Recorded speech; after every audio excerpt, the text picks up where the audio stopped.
Where the Wild Things Are. Story and pictures by Maurice Sendak.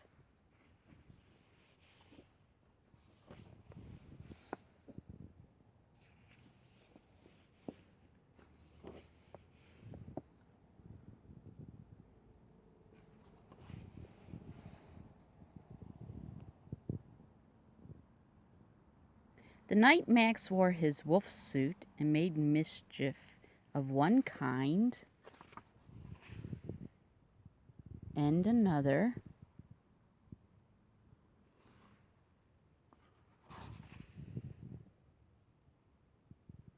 his mother called him Wild Thing. And Max says, "I'll eat you up." So he was sent to bed without eating anything.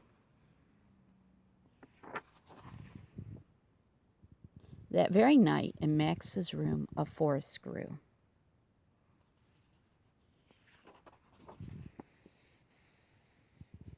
And grew.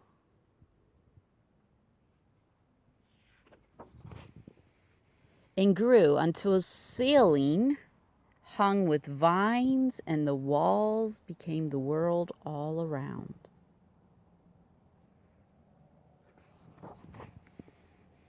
And an ocean tumbled by with a private boat for Max. And he sailed off through night and day.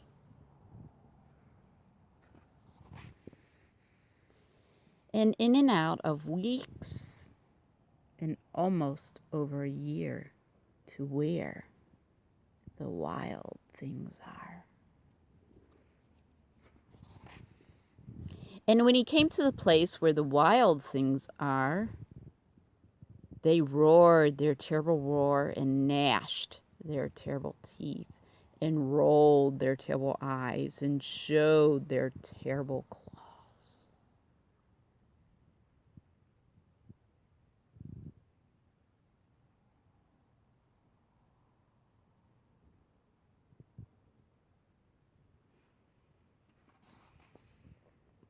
Till Max said, "Be still," and tamed them with the magic trick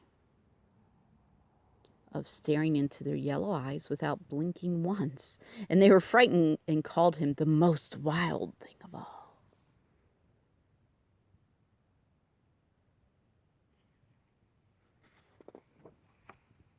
And made him king of all wild things. "And now," cried Max, "let the wild rumpus start."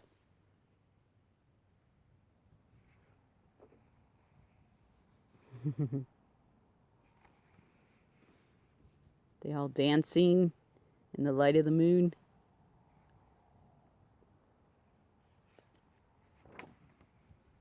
And swinging through the trees. Wouldn't that be fun? Hanging from trees.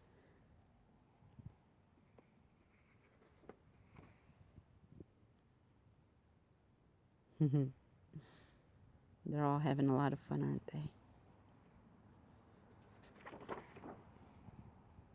"Now stop," Max said, and sent the wild things off to bed without their supper. And Max, the king of all the wild things, was lonely and wanted to be where someone loved him best of all. Then all around from away across the world, he smelled something good to eat. So he gave up being king of where the wild things are.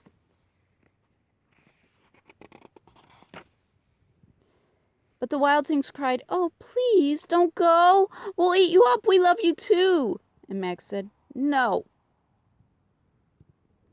And the wild things roared their terrible roars and gnashed their terrible teeth and rolled their terrible eyes and showed their terrible claws.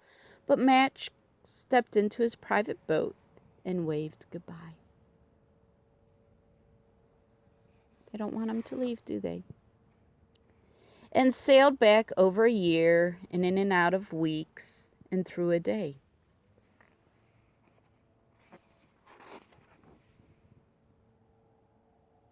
And into the night of his very own room, where he found his supper waiting for him.